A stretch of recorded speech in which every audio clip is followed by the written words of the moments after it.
पूजा करता आपण घेतोच ना, कसं करता द्यायचं सगळं त्याला. दही दिल्यानं काय होते, पंचामृतामध्ये 5 वस्तू लागतात. दही, दूध, तूप, साखर आणि मध. ही 5 वस्तू त्याला पंचामृत म्हणतात. त्याच्या पिंडीवर पंचामृत आपण टाकलं काय होते, दही त्याच्या पिंडीवर चढल्याबरोबर त्याच्याविषयीचं प्रेम निर्माण होते. दही प्रेम देते म्हणे. आणि दही खरंच चांगले बरं का. दही खायला पाहिजे सकाळी. रात्रीला दही खाऊ नये बरं, शास्त्र आहे. रात्रीला दही नाही खायचं, सकाळी खावं. द्वादशीला हमखास खावं. नियम असा आहे, दशमीला एक टाइम जेवावं, एकादशीला काही घेऊ नये. आणि रविवारी महाशिवरात्री आली, 3 उपवास आले. एक माणूस म्हणला, महाराज काय करू म्हणला, मला 3 तर होईनाच म्हणला. काय धरू म्हणला, उपवास धरू नको, राहू दे. इतकं सोपं नाही ना उपवास धरणं. काही माणसं तर दशमीला संध्याकाळी पत्नीला म्हणतात, उद्या सकाळी एकादशी सुरू होते सूर्योदयाला, उद्या एकादशी, आजच संध्याकाळी म्हणतात. मरतोस की का, उजळू दे की, उजळू दे बाबा, उजळू दे, नंतर खाय ना, स्वप्नाला खाय, बगर काय काही काय. देवाला जास्त लागत नाही. दही दिलं असताना त्याला प्रेम वाढते म्हणतात त्याविषयी. दूध दिलं असताना आपल्या संतानाची वृद्धी होते. संतान वृद्धी म्हणजे मुलबाळ होतात. त्याच्या पिंडीवर तूप केलं पंचामृताच्या माध्यमातून, रोग नष्ट होतात. हे सगळं अध्यात्म आहे. त्यात विज्ञान भरलेलं आहे. नुसतं अध्यात्म, त्यात विज्ञान भरलेलं आहे. शहद म्हणतात त्याला, मधाला. मध पिंडीवर त्याचा तळला आपल्या हातून संपदा वाढायला लागतात घरामध्ये.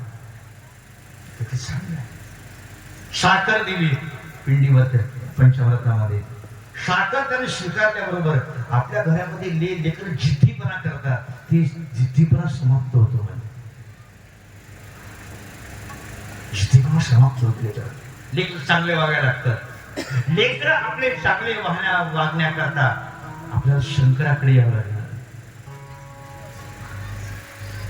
कोणतं व्हायला असताना काय होते याचे स्वतंत्र शास्त्र, एवढा मोठा ग्रंथ आहे, 24,000 श्लोकाचा ग्रंथ.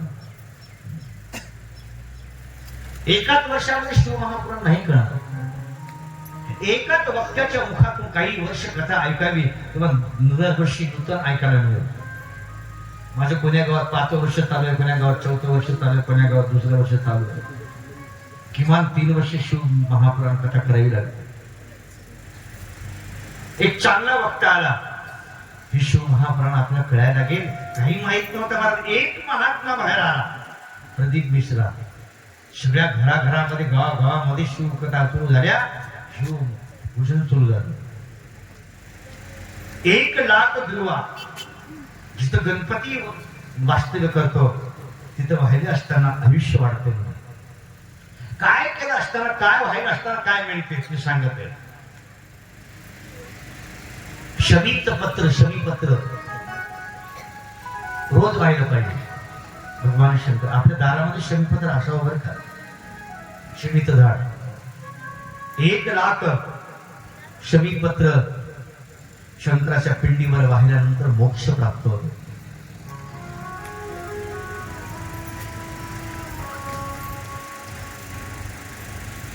पन्नास 50,000 कमळाची फुलं भगवान शंकराच्या पिंडीवर बाहेर असताना तंत्रविद्या प्राप्त होते. 1 लाख कमळाची फुलं मोहिनी विद्या प्राप्त होते. ज्याला पुत्र प्राप्ती नाहीये, मुलगा नाहीये, त्याने 1 लाख धोत्रा घ्यावा. धोत्रा तुळशी पत्र व्हायला तर काय होते. जास्ती पिंडीमध्ये वाहता येते बरं का.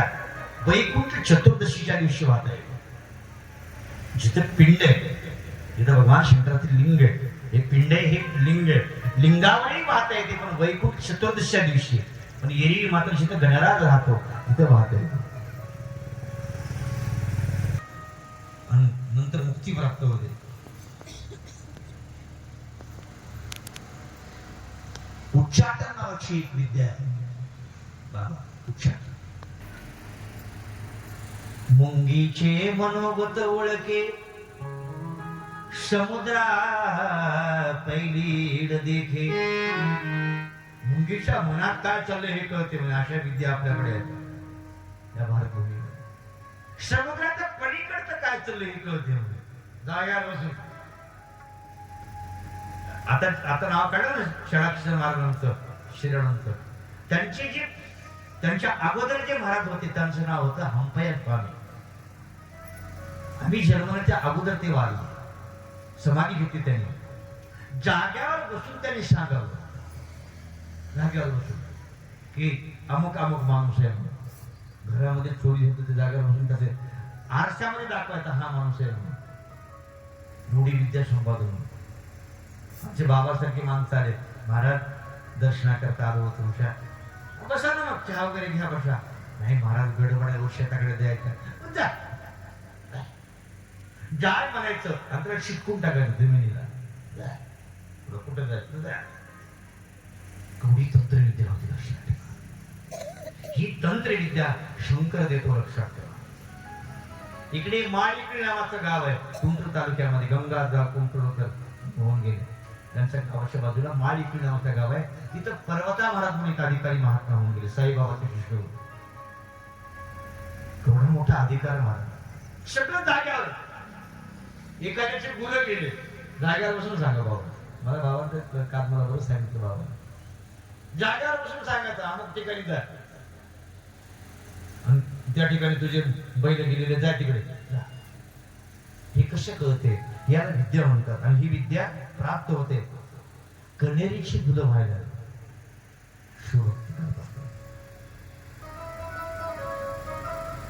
पत्नी पाहिजे असेल तर काय चांगली गुणवान. हे सगळ्यांची आताच्या तरुण पिढीची फार मोठी समस्या आहे. प्रत्येक गावामध्ये 100 ते 50 वर्ग मारुतीच्या पारावर बसून आहे. त्यांचं अनुष्ठान चालू आहे. आपला नंबर लागल काय म्हणून. जोड लागणं हल्ली कटाळ्यात फिरण्यासाठी फिरायत मंदिरात होत. जोडत नाही, लग्नाला पोरगीत नाही. ज्याच्या घरामध्ये मुली आहेत महाराज, आमचे विजय भाऊ भाग्यवान आहेत. आम्ही सुद्धा आमचं घर भाग्यवान. आम्हाला 5 बहिणी लक्षात ठेवा. मी एकला.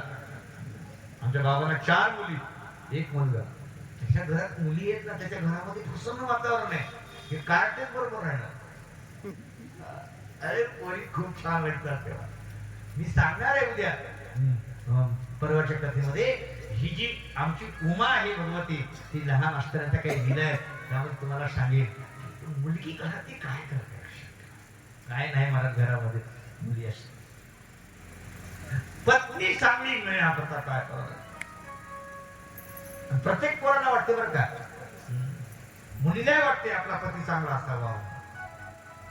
कोणाला काय लागते लग्नामध्ये याचं वर्णन शास्त्रकाराने केलं.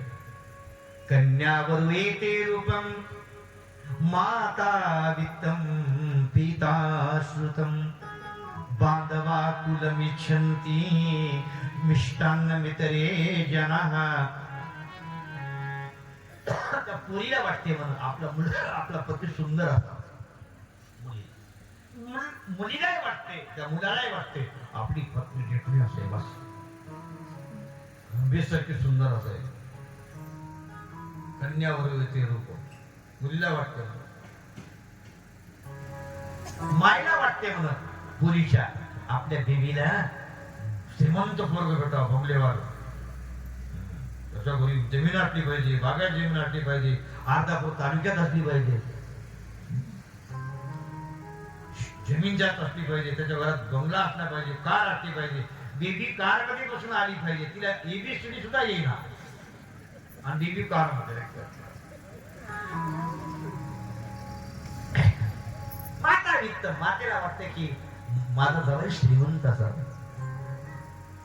वडिलाला वाटते माझा जावई श्रीमंत असतात नसेल तरी चालेल, माझा जावई विद्वान असावा.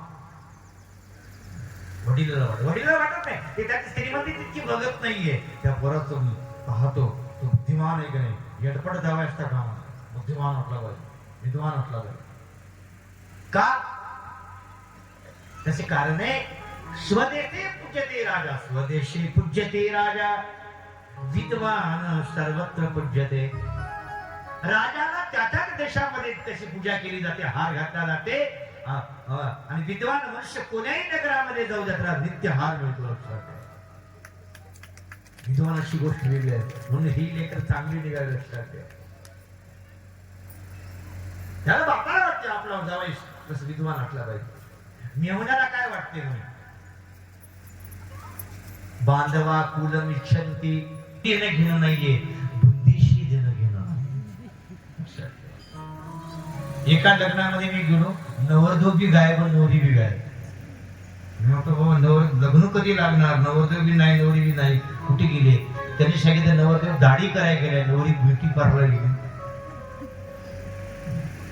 बाकीचे लोक कशा त्यांचं लग्न मोडो की त्यांचं काही हो काही देणे घेणे नाही मिष्टान मी तरी येणार